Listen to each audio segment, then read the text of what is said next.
एक खरगोश बहुत भला था। उसने बहुत से जानवरों से मित्रता की और उसने आशा की कि मुसीबत पड़ने पर मेरे काम आएंगे। एक दिन शिकारी कुत्ते ने खरगोश का पीछा किया। खरगोश दौड़ता हुआ गाय के पास गया और कहा, आप हमारी मित्र हैं, मेरी इन कुत्तों से मदद कीजिए। कृपया कर अपने नुकीले सींगों से इन कुत्तों को मार दीजिए।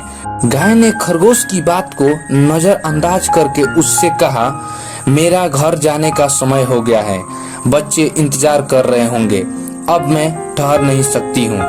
तब वह घोड़े के पास पहुंचा और कहा, मित्र घोड़े, मुझे अपनी पीठ पर बिठाकर इन कुत्तों से बचा लो।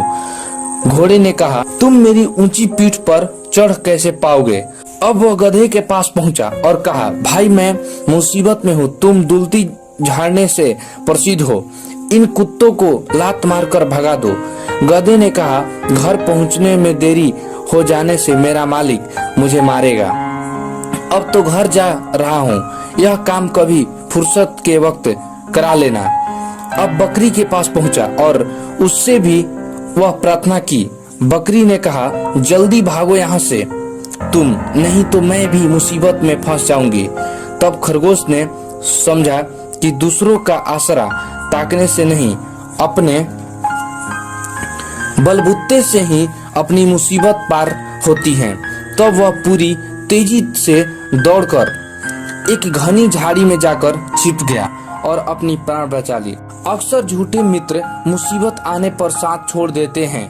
दूसरे पर निर्भर रहने से खतरा है। अपने बलबूते ही अपनी समस्याओं का हल किया जा सकता है। दोस्तों, इस कहानी से यही सीख मिलती है कि दूसरे पर आप कितना दिन भरोसा करेंगे, दूसरे आपको कितने दिन साथ देंगे। इसलिए ये आदत मत बनाइए कि आप दूसरे पर हमेशा भरोसा करते रहिए। अगर आप लोगों को इस तरह की मोटिवेशनल कहानियां सुनने में अच्छा लगता है तो कृपया इस चैनल को सब्सक्राइब करें। धन्यवाद।